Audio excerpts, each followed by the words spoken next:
Welcome back to the class, everyone. Today we have a much different video than normal. We're going to be doing almost an interview style video here with APGAINS. APGAINS, tell everyone hello. Hello. Did I do a good job? That was perfect. We don't need to like edit that or anything. We should be good. All right, but what we're going to be talking about today is actually the mid to new game player experience. The reason why we're kind of talking about this right now is because I've been playing this game for 5 years, and I get the sense that sometimes I don't know 100% what I'm talking about when I'm talking to the new player base. And so AP is coming along here to not only help me, but help everyone else who's watching to kind of understand that better, to help those of you that are earlier on in the game than myself. So that being said, we have AP's game. We have his account open here right now, just so everyone can kind of get an idea. You're not. How would you describe your account, AP? I would say it's just like a normal mid-game account. Yeah, so I mean, we really can't call special about it. It's not like I have a 8-star anyone. That's true. Like we can't call it a new game account. You just got Jedi Master Luke, but I mean, like there are some other gaps here, and this is not like meant to shame you at all. I guess that's kind of a plus if we do. But like you're not. I'm unshameable.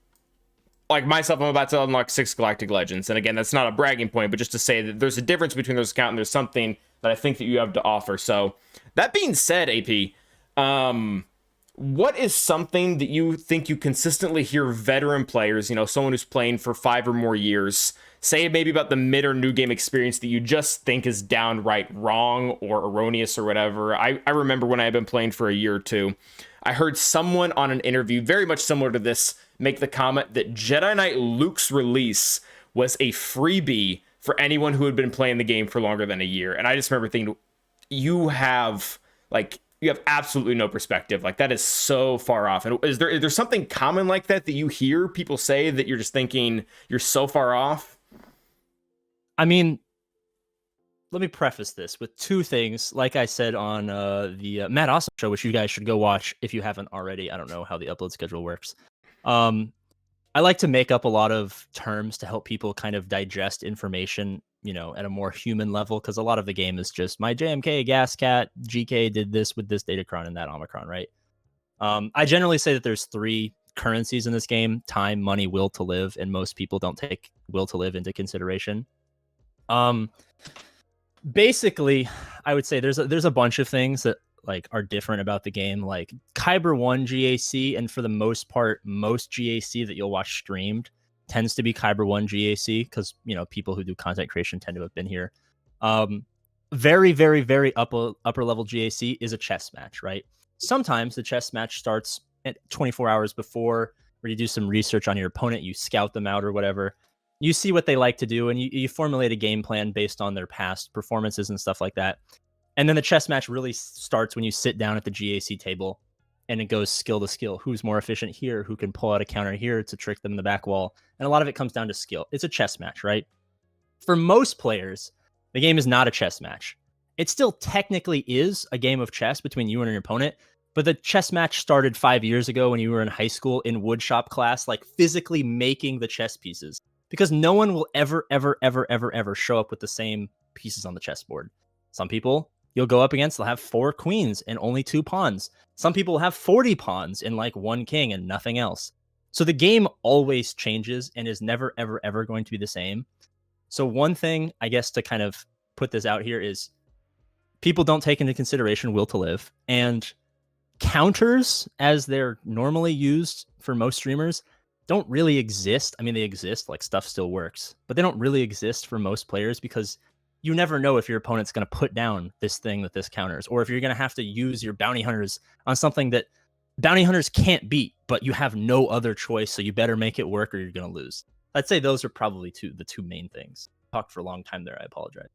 No, you're good. I mean, this is supposed to be interview style. This is supposed to be something where there's supposed to be a lot of back and forth and getting into the topic. So basically boiling things down, one thing that players get wrong, or like veteran players get wrong, is it's not all about the counters or like this in-depth chess match, but it's a lot about, would you almost say, like roster building and like your will to keep on going through it?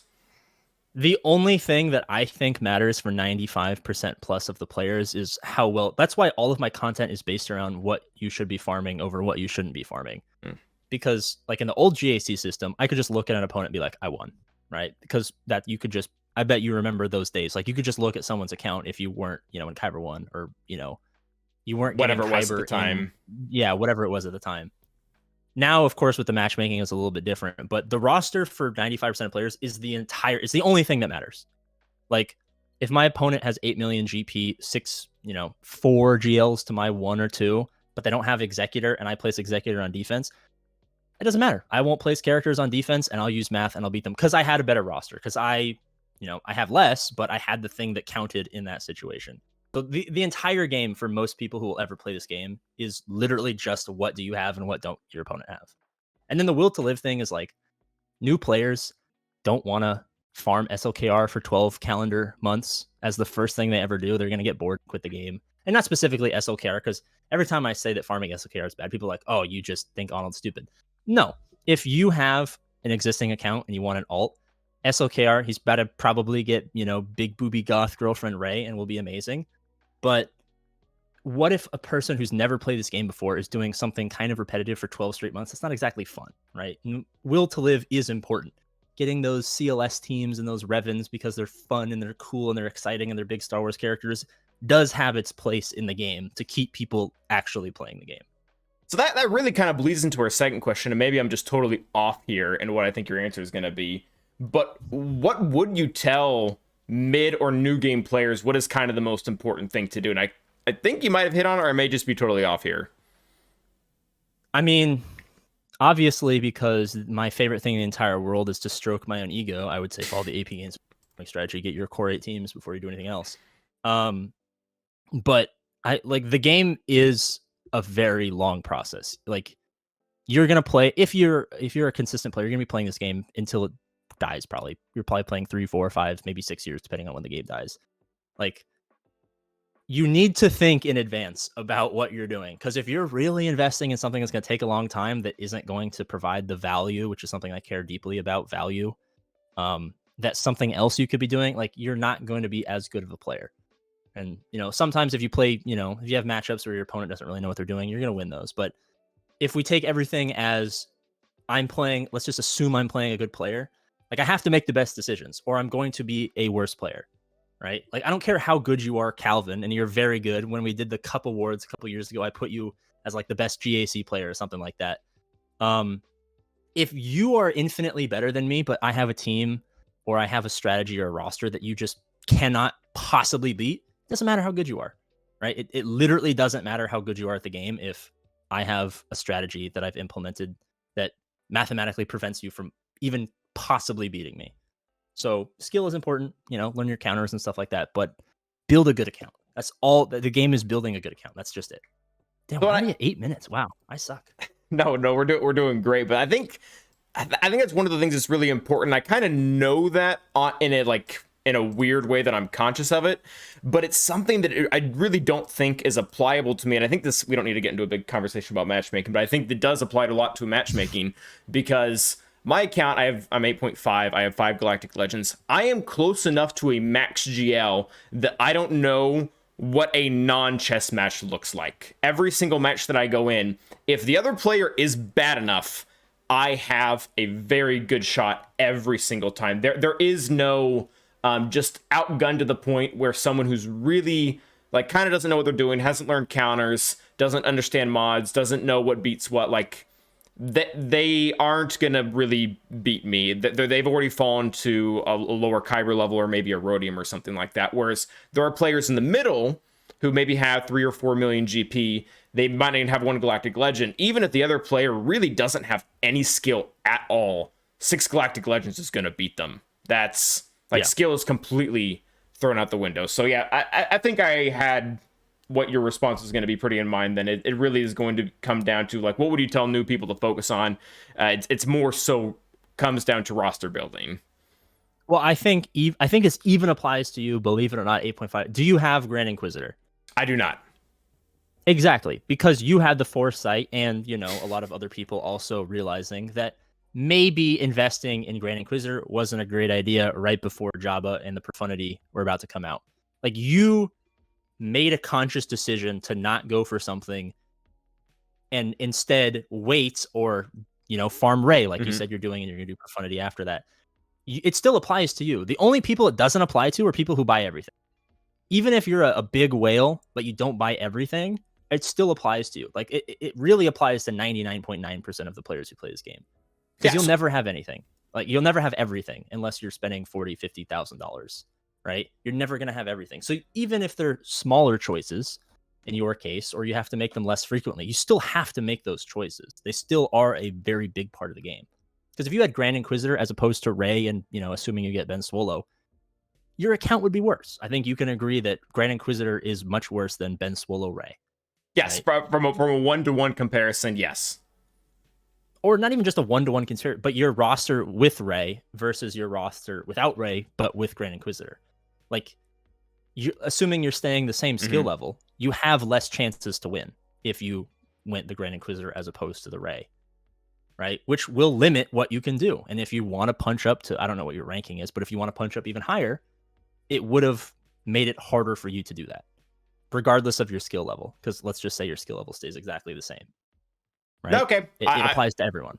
I agree. Like you said, except for like the 0.1% that literally already have everything. Because I forget that, because it's been an ongoing process for me, the roster building thing, that it is still the decisions I make, even, in the end game, are still crucial. But that pretty much brings us to our last question here, AP, and that is, what would you tell CG they need to change about the game to better the...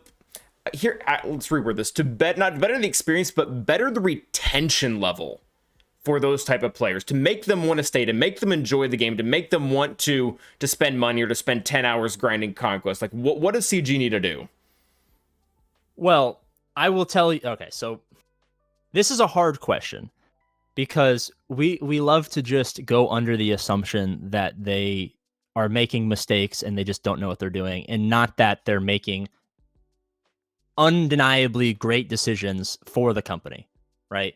Okay. If you peel back the curtain and think as a Capital Games executive, I actually got to meet one of them. Nice guy, makes bad decisions. We won't get into that. They're doing a fantastic job with the diminishment, the dwindling numbers of the game. They have been very excellent at maintaining longevity. So all of the changes they've made for Capital Games have been amazing. So they don't care, right? At the end of the day, like, I always tell people, like, it's fun to theorize about this, but they literally don't care. Like, I always say we went from skill-based matchmaking to money-based matchmaking. The reason I say that is because, whales need food. And whales previously were eating the players who had been playing a really long time, right? You're a free-to-play player at 8.5 million GP. All of the guys who've been playing for a long time, who have big accounts, are intended to be the food for the people who also have big accounts, but they have everything, so they're likely going to beat you at a certain point, right? Those players, either naturally from getting bored or because of changes, have quit the game. So they needed to open the floodgates, right? They needed to open the floodgates to provide whales with more food. And the whales don't exist entirely at 9 or 10 million GP, right? Yes. There are whales at the 5 million GP level who have fallen so bad because they're bad at GAC, and now they're playing 1 million GP players. And oh my God, I spent all this money and now I'm absolutely demolishing my opponents. This is awesome. I'm going to keep spending money. So to say that the changes they've made are bad is very selfish for us. Speaking selfishly, the GAC matchmaking is good if you're over 5 million GP in most situations. It's atrociously bad under 5 million GP. I think there needs to be 2 or 3 million GP brackets so that there's a cap. Yeah. Right? Like, if I'm a 1 million GP player with a really good account, I can maybe beat a bloated, bad 3 million GP account. But I'm not going to beat a 4 million GP account or a 5 million GP account. So there needs to be some... I'll let them decide on the distance of the barrier. But there needs to be some barrier. Because the number one comment I get on videos or streams is, I don't like GAC anymore because I only play people that I cannot possibly beat unless they don't play. And in both of those situations, it's not fun. They play, you get demolished, it's not fun. They don't play, you win, it's not fun because they didn't play, so there's no competition, so therefore there's no like intrinsic reward to actually winning. It's just some buttons that you clicked, and therefore they don't want to play it anymore, right? I think that for retention and for enjoyment, that is the biggest thing that they can change. Obviously, everyone's like, oh my God, like matchmaking sucks. Like, yeah, it's kind of bad. But like for player happiness, that is the one thing that they can change to make it better. But they're not going to do that because the whales will lose their food and they'll stop spending. And there's already such a small amount of people who spend money on this game now that EA would probably pull the plug. So that's what I would say. It will never happen. All right, no, I agree with you as far as the matchmaking goes, and like coming back to what I was saying earlier, where I don't have I'm spared from this a little bit because like I said, I always kind of have a chance if the player, you know, skill level is a little bit lower, but there are just matches, kind of what you said, like there's no mechanic in game, zero mechanic in game from stopping a 9 million account from running into a 1 million account if that 9 million just so happens to drop low enough. There is nothing stopping that from happening. I think exactly what you suggested would be good. I really do. I like the win-loss thing. I like that the skill rating being decided on that. I think that's good. I think it's way better than the whole banner situation we had before. But there should be limits. There should be lines that are drawn. Like you said, I would leave it up to someone who understands numbers better to arbitrarily draw wherever those lines are. But well, even if it's not malicious, like if you just don't play GAC but you log in to get a couple extra crystals here and there, you fall. Like there are walls that players cannot pass, whether they spend or not. Because even if you're spending money, like you can't grow that quickly, right? Because you know there's limits to how much money you can spend per day. There are walls forming at the like 1.5, 2 million GP players fighting 4 to 5 million GP players, and then like the 5 million GP players fighting the 8 million. Like there's these two walls that have propagated that I've noticed more than any other point in the entire game, where they're just players who like play once a month. Yeah. And they're just collecting rewards. But people cannot progress. So the skill rating system doesn't mean anything to them because they literally cannot progress past these walls of people who don't play the game. Right? Like even if they go in and they do a couple battles just to get it over with, like you have to sift through so many did not plays to pass through these two barriers that like it's months of your life where you're not having any fun. And no one's going to want to do that. Like no one, like unless you're part of a really good community, and that's the only I say Swiggo's book club. Like no one actually likes the game. We just play it so we can have fun, talk trash about our husbands and drink wine and stuff like that. If you don't have something keeping you in the game, like a community, a streamer you like or whatever, a Discord or a guild, you're gonna quit. You're gonna quit. It's just not gonna be fun and you're not gonna play. And I think they just need to get rid of that for the sole purpose of stopping those people who don't play the game from impacting the people who want to have fun and want to stay and don't want to quit. No, yeah. Again, I agree. I don't think your progress should be stopped because of what someone else is doing. Again, even if it's not malicious, just because that's how the system is. But AP, that really does wrap up our time today. But I want to thank you a lot for coming on, for answering my questions. I think it does. Most of these were things that I thought about before, but it's different when you hear it from someone who actually has to go through it or is constantly with people that constantly have to go through it as well. But before we head out here, would you like to tell everyone where they can find you? Like I said on the Matt Awesome show, should now watch if you haven't already. Link in the description. I don't know if it's going to be in the description. It is, but yeah. You can check just in case. Okay, link in the description.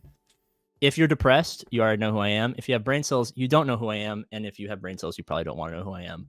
So YouTube, APGAINS, come be sad with me. All right. Well, again, thank you for being here, AP. Appreciate your thoughts. Remember to like and subscribe, everyone. And as always, stay awesome.